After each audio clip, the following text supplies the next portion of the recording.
के सिलसिले में नमस्कार बड़ी होती है कि तीर कभी छोटा तलवार बड़ी होती है। गंगा से गंगा की धार बड़ी होती है और भक्त नहीं भक्त की पुकार बड़ी होती है। भक्त नहीं भक्त की पुकार में वो शक्ति है कि एक चींटी भी अपने पैरों में घुंघरू बांधकर ठाकुर को पुकारे तो ठाकुर चाहे किसी ब्रह्मांड में हो, वो उस घुंघरू की खनखनाहट को सुनकर तुरंत उस भक्त के समक्ष प्रकट हो जाता है। गजराज और ग्राहक के बीच में 1000 वर्षों तक युद्ध चला, लेकिन निष्कर्ष नहीं निकल पाया। आर्तनाद करके गजराज ने गजेंद्र मोक्ष की अद्भुत स्तुति से भगवान को पुकारा है कि ओम नमो भगवते तस्मै यत एतच्चिदात्मकं पुरुषाय दिवेजाय परेशाय धीमहि। हे प्रभु, मैं जगत के मूल कारण और सभी के आधार को प्रणाम करता हूं जो सबके भीतर में विराजमान है। मैं आपको प्रणाम करता हूं, उनका ध्यान करता हूं कि नमो नमस्ते खिल कारणाय निष्कारणाय अद्भुत कारणाय सर्वागमाय महार्णवाय नमो पवर्गाय परायणाय। गजराज कहते हैं कि प्रभु, आप सभी के कारण हैं, लेकिन आपका कोई कारण नहीं है। आपका कोई कारण नहीं है जिसकी अनेकों कलाओं से ब्रह्मा इत्यादि देवता गण और समस्त चराचर सृष्टि की रचना हुई है। उन गोविंद के श्री चरणों की शरण को, नारायण के श्री चरणों की शरण को मैं ग्रहण करता हूं। या सह्य तेज भगवान ने तुरंत वैकुंठ का परित्याग करके गरुड़ के ऊपर आसीन होकर जैसे ही उस भक्तराज गजराज की प्रार्थना को सुनकर वहां प्रकट हुए, आज भगवत प्रेमीजन भगवान ने सुदर्शन चक्र का प्रयोग किया। सुदर्शन चक्र से ग्राह का मस्तकोच्छेदन कर डाला कि तम वीक्ष पीड़ितमजः सहसावतीर्य सग्राहमासु सरसः कृपयोज्जहार ग्राहाद् विपाटित मुखादर्णा गजेन्द्रम संपश्यताम हरिणमो मुचतुस्त्रियाण। गजराज की इस दुस अवस्था को देखकर भगवान ने उसके आर्तनाद को स्वीकार किया और कृपा करके गरुड़ के ऊपर से कूदे और सुदर्शन चक्र के द्वारा उस ग्राह का मस्तक को छेदन कर डाला, काट डाला। बोलिए भक्तवत्सल भगवान की जय। भगवत प्रेमीजन, ये गजेंद्र मोक्ष की स्तुति बड़ी अद्वितीय स्तुति है। किसी भक्त के जीवन में, किसी जीव के जीवन में किसी भी प्रकार की कोई बहुत बड़ी विपत्ति आई हो, ऋण हो, संकट हो, विपत्ति हो, अगर इसका पाठ किया जाए तो सारी विपत्तियां दूर हो जाती हैं। स्वयं मदन मोहन मालवीय जी ने अपने जीवन वृत्त में लिखा है कि एक बार मैं किसी कॉन्फ्रेंस में गया हुआ था, वहां पर निर्णय नहीं कर पा रहा था कि मुझे क्या करना चाहिए। मैं कॉन्फ्रेंस हॉल से बाहर निकला और निकलकर मैंने इस गजेंद्र मोक्ष का पाठ करते ही तुरंत मुझे समाधान मिल गया। और जैसे ही मैंने इस समाधान को उस कॉन्फ्रेंस हॉल में प्रस्तुत किया, तालियों की गड़गड़ाहट से कॉन्फ्रेंस हॉल गूंज उठा। गजेंद्र मोक्ष की स्तुति बड़ी शक्तिशाली है। कितनी भी बड़ी विपत्ति आई, अगर इसका पाठ करें तो सारी विपत्तियों का नाश स्वतः हो जाता है। और जानते हैं भगवत प्रेमीजन, श्रीमद् भागवत की कथा केवल रूपक मात्र है, केवल रूपक मात्र है, उससे भाव कुछ और ही निकलता है। ग्राह कोई और नहीं है, यह है काल और गज है जीव। ग्राह रूपी काल जीव को तब पकड़ता है जब वो संसार के भोगों में भोगते हुए, भोगों में डूबकर भगवान को भूल जाता है। तभी जाकर काल पकड़ता है किसी को। और काल के गाल से जीव को केवल सुदर्शन ही बचा सकता है। सुंदर है दर्शन जिसका, ऐसे श्रीमन नारायण। केवल काल से गाल से वो सुदर्शन ही बचा सकता है। प्रेम से बोलो श्री राधे। परीक्षित ने इनके विषय में पूछा कि महाराज ये कौन थे? सुखदेव जी ने तब पूर्व परिचय दिया। हा ही ग्राह बनकर राजा जो ऋषि देवल का अभिशाप उनको लगा था। और एक बार पांड्यवंशी राजा इंद्रद्युम्न अपने सभागार में बैठे थे, कुछ राजकाज कर रहे थे। महामुनि अगस्त्य का आगमन हुआ। अगस्त्य ने द्वारपाल से कहा, जाकर महाराज से कहो मैं मुलाकात करना चाहता हूं। द्वारपाल ने महाराज से निवेदन किया। महाराज बोले मैं अपने पूजा के कार्य से निवृत्त हो जाऊं तब मुलाकात कर लूंगा। लेकिन वो अपने पूजा के कार्य में करने के पश्चात राजकाज में इतने व्यस्त हो गए कि अगस्त मुनि से मुलाकात करने का ध्यान ही नहीं रहा। अगस्त मुनि ने अभिशाप दिया, जाओ तुमने हाथी की तरह मोटी बुद्धि का कार्य किया है, इसलिए अभिशाप देता हूं कि तुम हाथी की योनि में चले जाओ। बस इसी से वो गजराज बनकर आए। गजेंद्र की स्तुति से भगवान ने प्रसन्न होकर न केवल गजराज के ऊपर कृपा करी, अपितु समस्त देवतागण वहीं पर उपस्थित थे।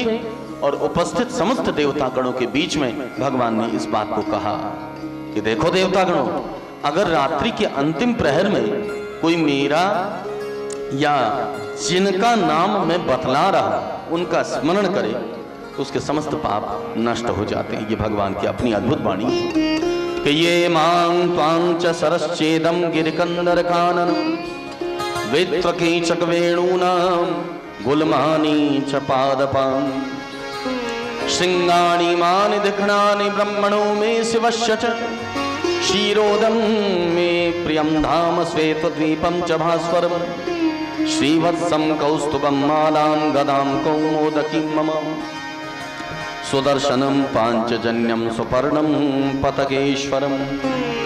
बड़ी अद्भुत बात कही।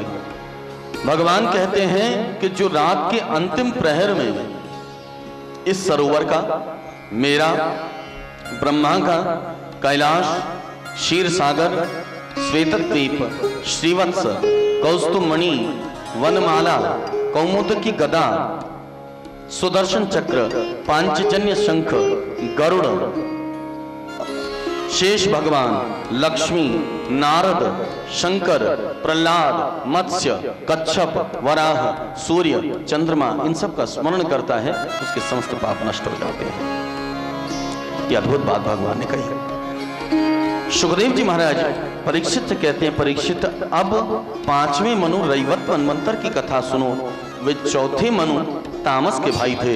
इस मनवंतर में भगवान ने वैकुंठ नाम का अवतार धारण किया। बोलिए वैकुंठनाथ भगवान की जय।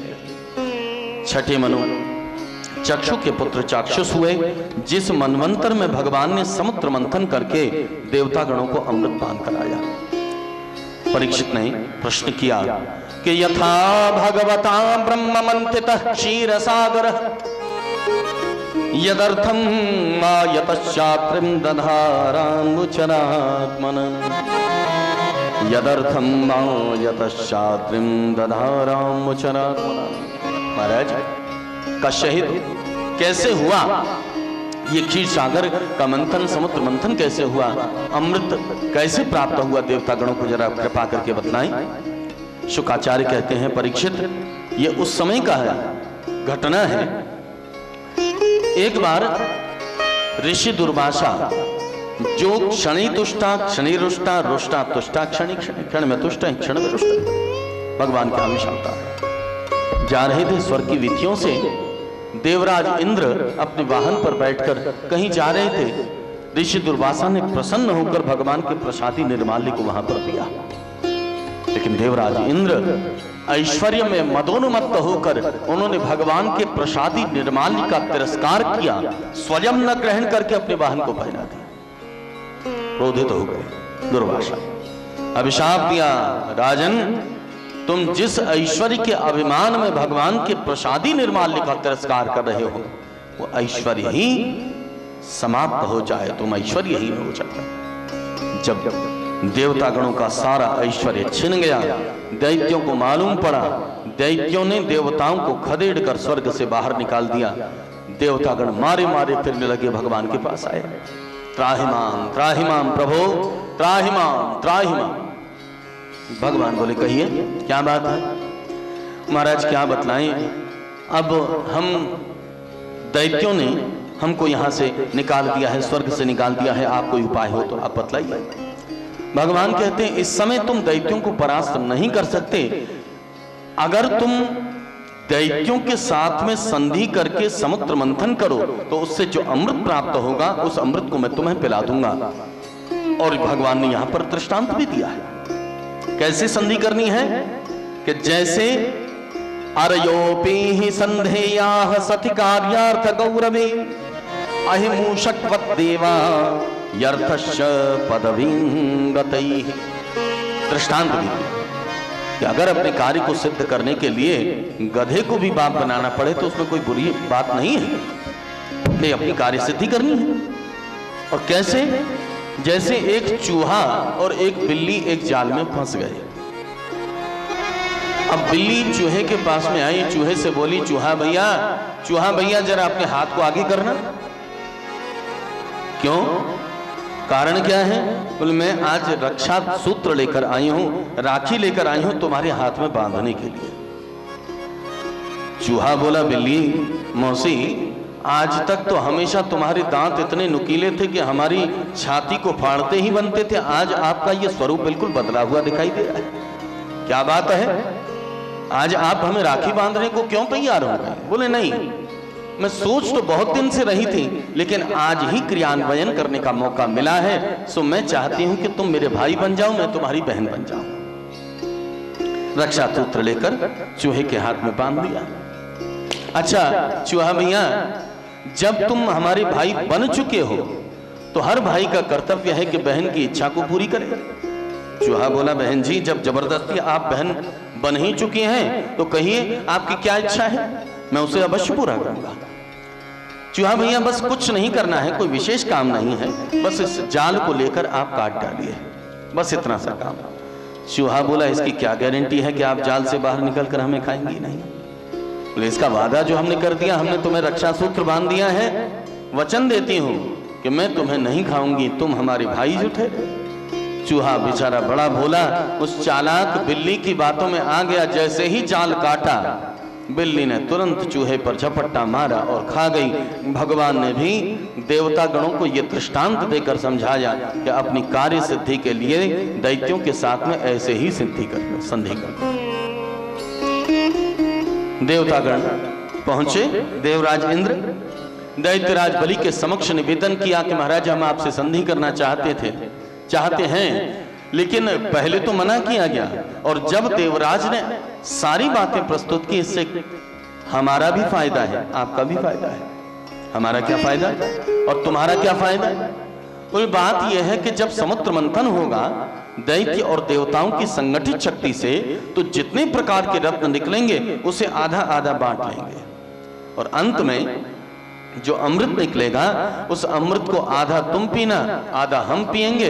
तुम भी अमर, हम भी अमर, जितनी बार लड़ेंगे, जितनी बार मरेंगे, उतनी बार फिर जीवित हो जाएंगे। कहो ये प्रस्ताव कैसा लगा? दैत्यराज ने तुरंत इस प्रस्ताव को स्वीकार कर लिया। संधि हो गई और मंदराचल पर्वत को लाकर समुद्र के किनारे रखना चाहते थे समुद्र मंथन के लिए, लेकिन भगवत प्रेमी जन, अचल को सचल करने की क्षमता केवल ईश्वर में ही है। मंदराचल अचल है, दैत्य और देवता गणों की संगठित शक्ति भी उस विशाल मंदराचल पर्वत को हिला भी नहीं पाई। न जाने कितने दैत्य और देवतागण मारे गए। भगवान ने अपनी कृपा शक्ति के द्वारा उस मंदराचल पर्वत को उठाया और समुद्र के किनारे लेकर ले जाकर रख दिया। सुखदेव जी कहते हैं परीक्षित, भगवान सत्य संकल्प है। मंदराचल पर्वत को उठाने के लिए भगवान ने कच्छप रूप धारण किया, साथ ही समुद्र मंथन करने के लिए भगवान ने असुरों के अंदर आसुरी शक्ति के रूप में प्रवेश किया, देवताओं के अंदर में दैवी शक्ति के रूप में प्रवेश किया, और वासुकी नाग के अंदर निद्रा के रूप में प्रवेश किया। भगवान जिस कार्य का दायित्व अपने पूर्व में लेते हैं उसे पूरी तरह से निर्वाह भी करते हैं। समुद्र मंथन का कार्य आरंभ हुआ, लेकिन उससे पहले झगड़ा आरंभ हो गया। दैत्य गणों को पूंछ का भाग दिया गया और देवता गण मुंह की तरफ लगे। दैत्य बोले हम कोई गिरे पड़े खानदान के थोड़े ही हैं जो तुमने उठाकर हमें पूंछ की तरफ लगा दिया है। अरे पूंछ का हिस्सा अशुभ हिस्सा है, अमंगलमय हिस्सा है, हम इसमें नहीं लगने वाले। न गृह्णीमो वजम पुच्छ महेरंगम अमंगलम, ये तो महा अमंगलमय हिस्सा है इसका, हम इसको पकड़ेंगे नहीं। भगवान पीछे से इशारा कर रहे थे, सुनो इस समय ये दैत्यगण जैसा कहें वैसा ही करते चले जाओ। दैत्यों को मुंह का हिस्सा दिया गया और देवतागण पूंछ की तरफ लग गए। लेकिन विष वमन जब करने लगा तब भगवान ने वासुकी नाग के अंदर निद्रा के रूप में प्रवेश करने लगा। मंदराचल पर्वत से समुद्र मंथन आरंभ होने लगा। जब मंदराचल पर्वत नीचे को जाने लगा भगवान ने कच्छप रूप धारण किया। बोलिए कच्छप भगवान की। जैसे ही समुद्र मंथन का पहला तत्व निकला और वो तत्व था विशाल भयंकर हलाहल कालकूट विष। उस विष के प्रभाव से सारे दैत्य और देवतागण जलने लगे। समुद्र मंथन का कार्य छूट गया। सब त्राहिमाम त्राहिमाम करते हुए भगवान की तरफ भागे। भगवान ने कहा हमारे पास आने से काम नहीं चलेगा, जाइए भोलेनाथ के चरणों की शरण को ग्रहण कीजिए। कि देव देव महादेव भूतात्मन भूत भावन त्राहिन शरणापन्ना त्रैलोक्य दहनाद विशाल। हे भोलेनाथ, हे भूत भावन भोलेनाथ, इस त्रैलोक्य को जलाने वाले विष को पान करके आप हमारी रक्षा कीजिए, रक्षा कीजिए। त्राहि त्राहि। भगवान भोलेनाथ आशुतोष है, अल्प में ही जो प्रसन्न हो जाए। भगवत प्रेमीजन, भगवान के जितने अन्य स्वरूप हैं उनको प्रसन्न करने के लिए बहुत कुछ करना पड़ता है, लेकिन भोलेनाथ का इतना सरल स्वभाव है कि केवल जल से जल हो जावे, ऐसा सरल स्वभाव, केवल जल ही उनको प्रसन्न करने के लिए पर्याप्त है। भगवान शंकर की प्रार्थना करी। भोलेनाथ अड़कर खड़े हो गए, मुखारविंद को शाह कहकर खोला, रा कहकर खोला और कंठ तक विष पहुंचा। नीचे नहीं उतरने दिया क्योंकि उनके आराध्य को कहीं कष्ट न हो। मां कहकर मुख को बंद कर दिया। भगवान शंकर के अनंत नामावलियों में एक नाम और जुड़ गया। बोलिए नीलकंठ महादेव की जय। आइए भोलेनाथ को प्रणाम करते हुए हम आगे चलते हैं कि भोलेनाथ से निराला कोई देव नहीं, भोलेनाथ से निराला कोई देव नहीं, भोलेनाथ से निराला कोई देव नहीं, भोलेनाथ से निराला कोई देव नहीं। ऐसी बिगड़ी बनाने वाला, बिगड़ी बनाने वाला और नहीं, भोलेनाथ से निराला कोई देव नहीं, भोलेनाथ से निराला कोई देव नहीं, शंभोनाथ से निराला कोई देव नहीं, शंभोनाथ से निराला कोई देव नहीं। हरि ओम नमः शिवाय, हरि ओम नमः शिवाय, हरि ओम नमः शिवाय, हरि ओम नमः शिवाय, हरि ओम नमः शिवाय, हरि ओम नमः। जय हो हर हर महादेव। हरि ओम नमः शिवाय, हरि ओम नमः शिवाय। हरि उनका डमरू डम डम बोले, अगम निगम के भेद ये खोले, उनका डमरू डम डम बोले, अगम निगम के भेद ये खोले, उनका डमरू डम डम बोले, अगम निगम के भेद है खोले, उनका डमरू डम डम बोले, अगम निगम के भेद ये खोले। ऐसे भक्तों का रखवाला, ऐसे भक्तों का रखवाला कोई और नहीं। भोलेनाथ से निराला कोई और देव नहीं, भोलेनाथ से निराला कोई देव नहीं।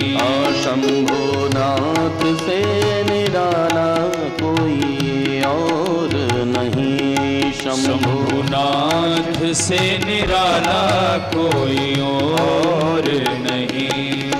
हरि ओम नमः शिवाय, हरि ओम नमः शिवाय, हरि ओम नमः शिवाय, हरि ओम नमः शिवाय, हरि ओम नमः शिवाय, हरि ओम नमः शिवाय। जय हो। हर हर महादेव। शिवाय, हरि ओम नमः शिवाय।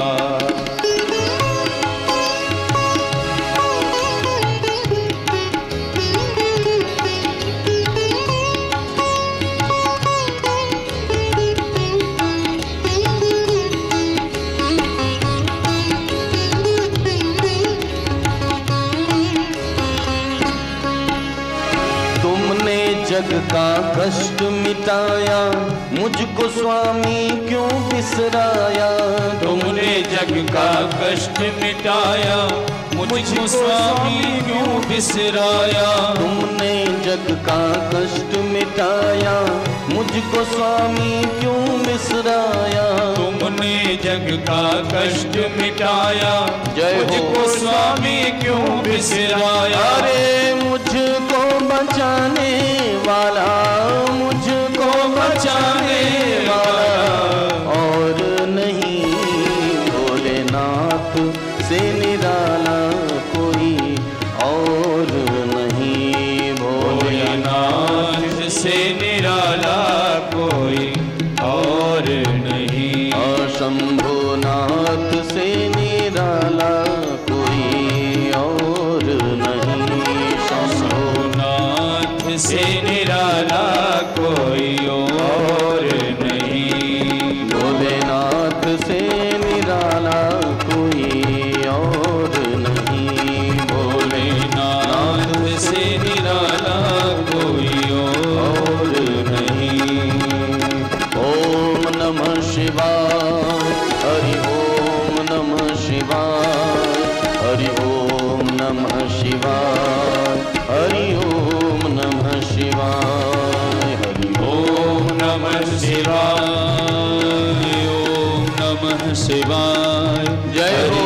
ओम नमः शिवाय, हरि ओम नमः शिवाय। हरि ओम नमः शिवाय, हरि ओम नमः शिवाय, हरि ओम नमः शिवाय, हरि ओम नमः शिवाय। हरि ओम नमः शिवाय, हरि ओम नमः शिवाय। हरि ओम नमः शिवाय, हरि ओम नमः शिवाय।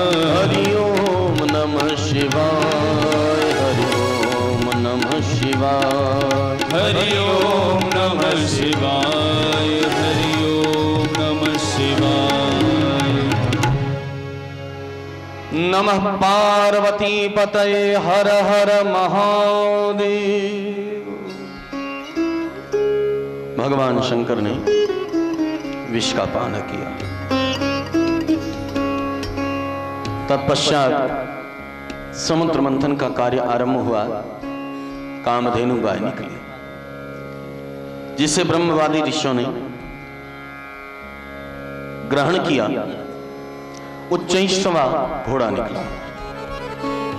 दैत्यराज बलि ने उसे अपना वाहन बताया। उच्चैः श्रवा, जिसके कान अत्यंत तेजस्वी हों। श्रवा बहुत ज्यादा सुनने वाले। और भगवत प्रेमी जन उच्चैः श्रवा उसे माना जाना चाहिए जो तेज सुने, लेकिन कौन सी बात को तेज सुने? संसार की नहीं, भगवान की कथा को जो बहुत तेजी से सुने, बड़ी शीघ्रता से सुने, वही उच्चैश्रमा है। बलि ने उसे ग्रहण किया। कौस्तुभ मणि निकली, भगवान ने अपने वक्षस्थल की शोभा बनाया।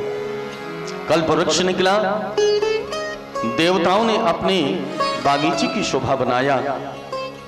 अप्सराएं निकली, देवता गणों ने अपने सभा की शोभा बनाया। और अब ततश्चाविर्भूत साक्षात् श्री रमा भगवत्परा रंजयन्ती दिशः कांत्या विद्युत सौदामनीयथा। ततश्च आविर्भूत साक्षात् श्री रमा, कौन प्रकट हुई?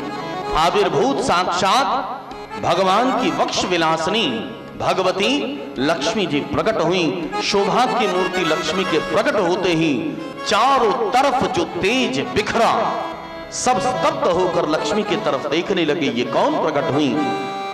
दैत्यों में और देवता गणों में झगड़ा होने लगा। ये हमारी पत्नी होंगी, ये हमारी पत्नी होंगी, हमारी विवाह इनसे होगा।